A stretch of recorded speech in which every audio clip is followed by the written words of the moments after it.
Hello and welcome back to Burnout Paradise. I'm All3ace. Hopefully we can do a little better than last time. Let's go ahead and get started here. Race northwest to the wind farm.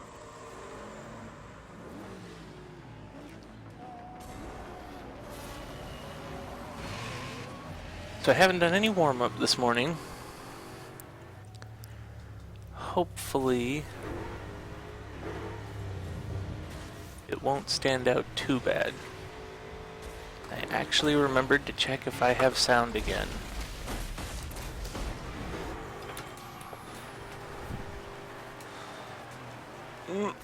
Well, that probably sums up how this session's gonna go.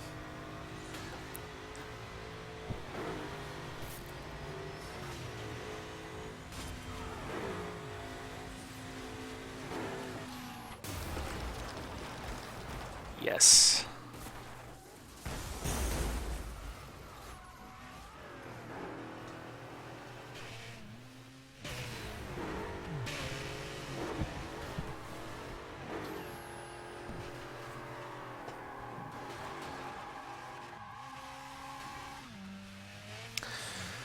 I guess I am reaching that point where I do need to use brakes again instead of just using the e-brake. It did not go well. Maybe both. Oh no. Well, I guess that's what bouncing off a pole gets you. Maybe I can get there. Maybe not.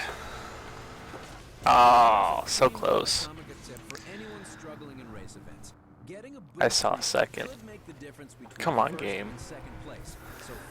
Couldn't even give me that. Alright. Then check your map while you're racing so that you always know where the nearest one is. Well,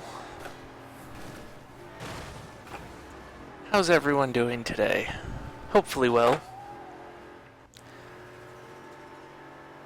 Adjusted some of my sound settings.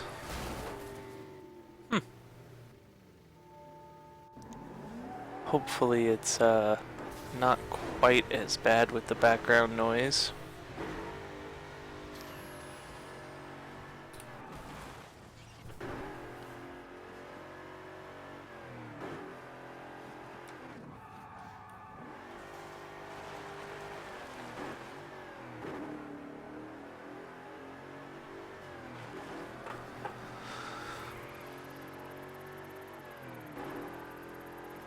So I figured I'd tell y'all about what equipment I use for my computer, because it's actually kind of comical.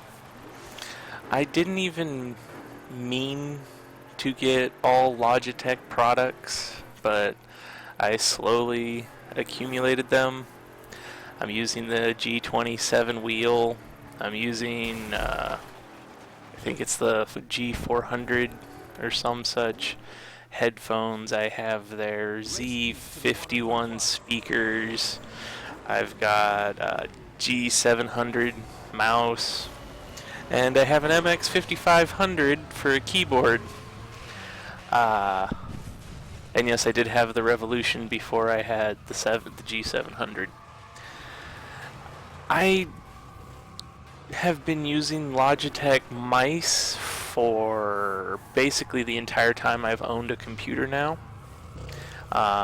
Original one came with one and just sort of stuck with it. Just over time, they make some of the best equipment that I've used, but their software is just so phenomenally bad. I almost to the point don't understand how that's possible with how decent everything else is for them. It just doesn't make sense to me.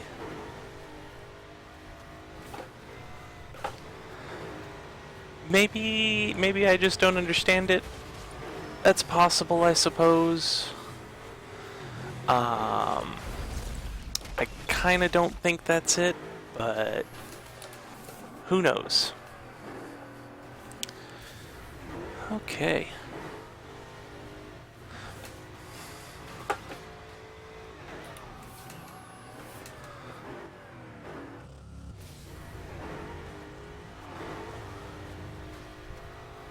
I wish I could have clipped him. Oh well.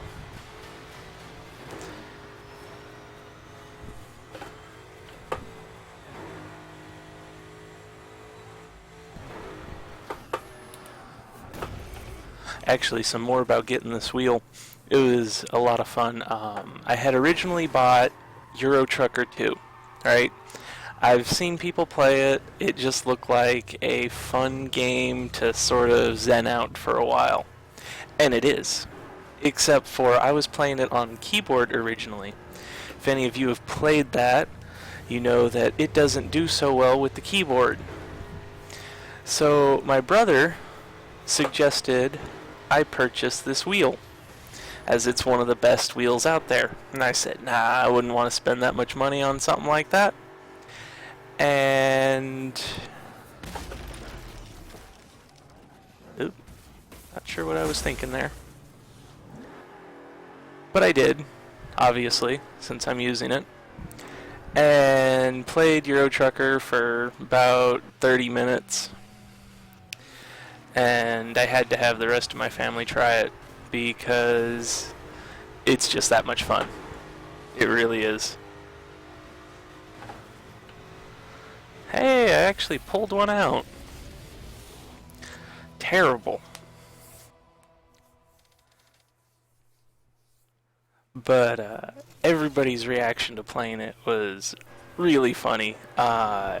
If you played racing games in arcades, this is better than even an arcade feeling. If I had a better setup, it would be even better, but I don't have the space for that kind of thing. I definitely wish I did, though.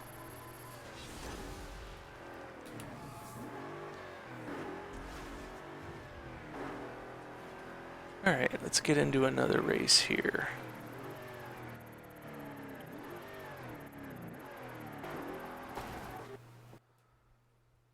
Race west to the Crystal Summit Observatory.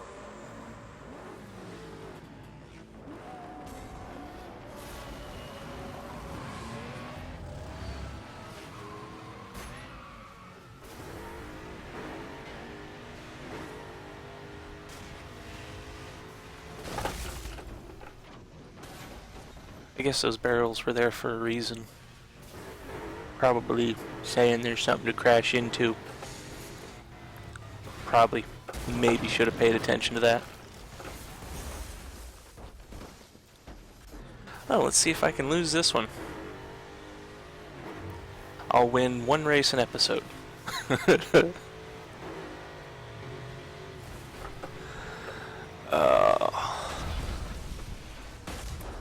That'll help.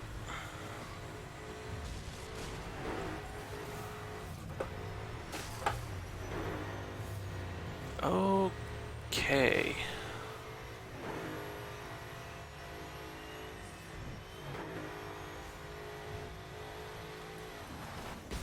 I'm actually pretty excited about getting to the even faster cars. The only problem is the view range on everything is real small. Compared to playing like in third person mode. Ouch. Don't assume the NPC car is wrecked.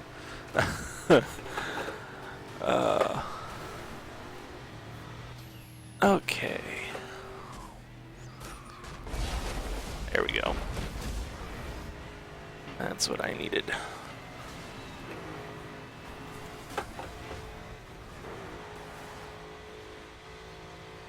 Like I said in the previous episode, I like to just bounce off of stuff, so I go for the aggressive cars.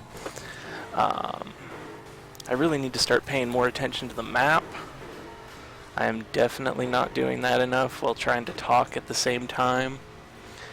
I generally don't talk while I play, surprisingly enough. Except for now. Guess that's going to be a thing I start doing. Hopefully I keep it to recording so I don't seem completely insane.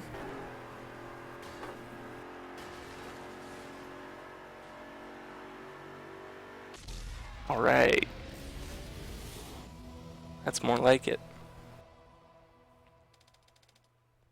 This should give us a car to go after. Watch out for the katana. There we go. Sport as you're free running around Paradise City. If you see it, So we're going to go ahead and hunt that down.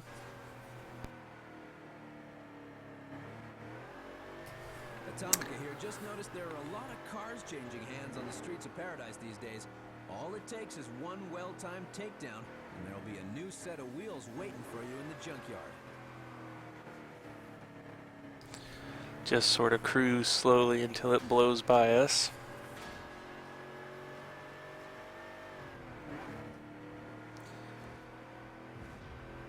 Anyway, back to equipment.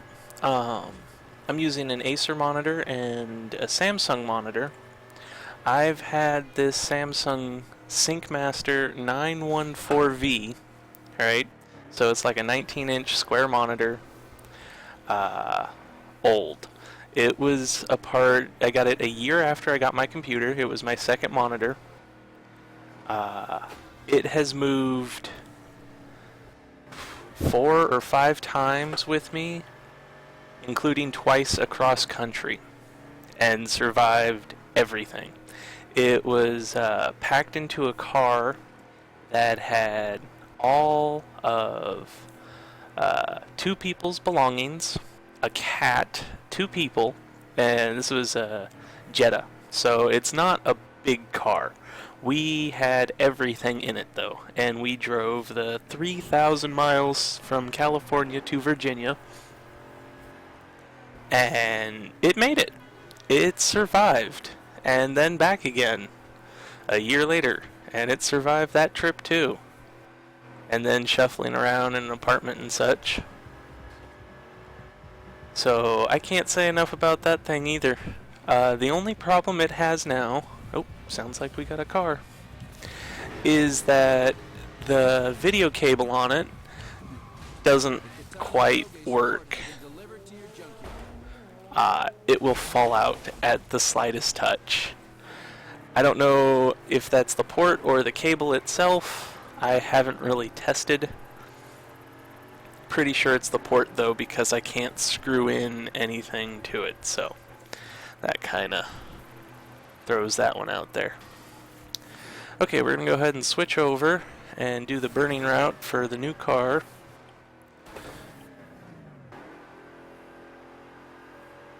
See if we can complete that in this episode.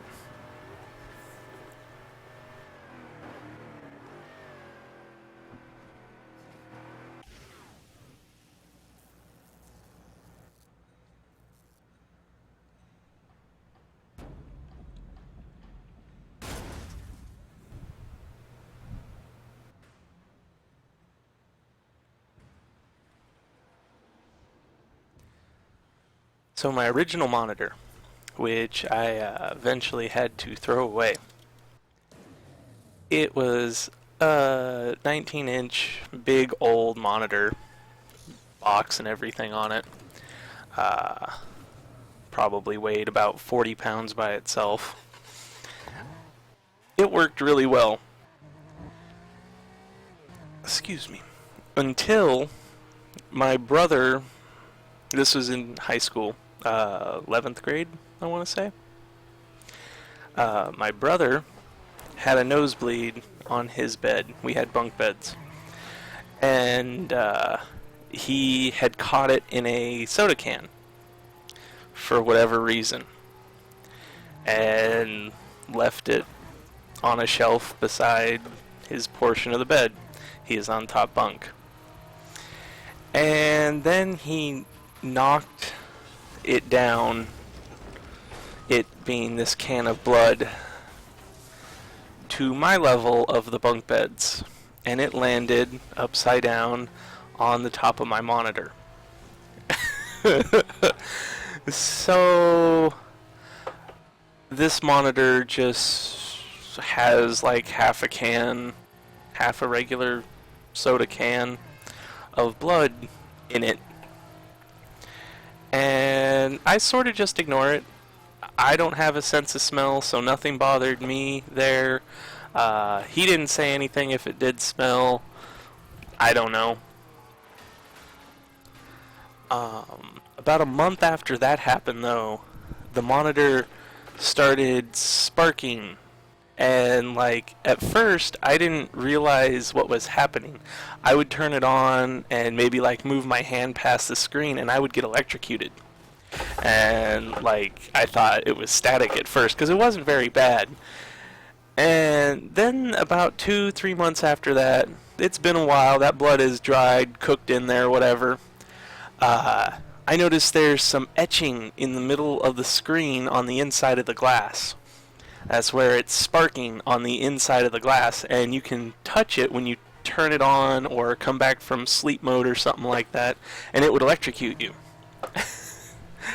But I had that monitor for about 4 years after that happened, and it finally got to the point where I had to do something about that.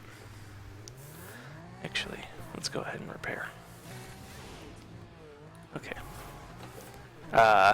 Because the electric zaps had found a connection to the top of the monitor. So the monitor was essentially split down the middle from these shorts zapping through the inside of the monitor there from top to bottom. And you could put your hand anywhere towards the middle of the screen and get electrocuted by it on startup. Incredibly dangerous and stupid, and I kept that monitor for way too long. But really it was a novelty. That's a long one. It was a novelty by that point.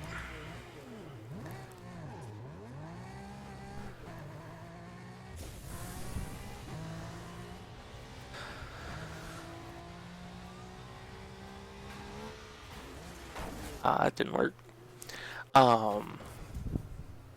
Really funny though, how that happened and everything. I remember being quite upset about a can of blood getting dumped into my monitor. Looking back on it, it's just funny. That's not something that I've actually told a lot of people because I don't think about it all that often. But thinking about it, yeah, it's pretty funny.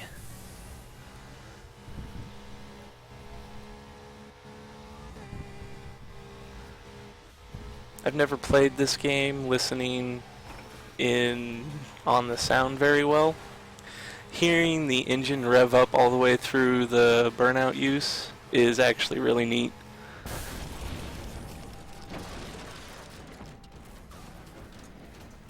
If you have headphones, I'd say take a second and listen to that.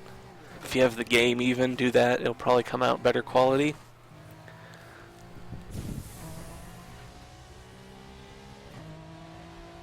If you don't have the game, you should look into it. It's probably on sale,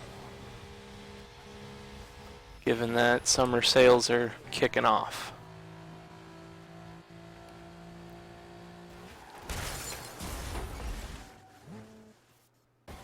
I could have kept driving. I think it unnecessarily wrecked me.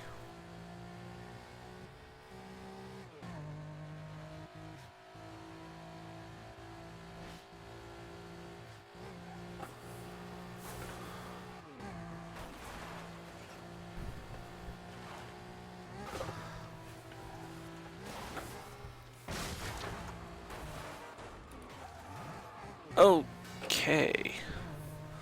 It looks like I probably have this, provided I don't screw up horribly. And like try and go back downhill or something. Come on. Oh no. Oh, I thought it was going to give me a drive away pointed in the wrong direction. Okay, I've got time. So this will be the last one for this episode. hopefully you enjoyed my story.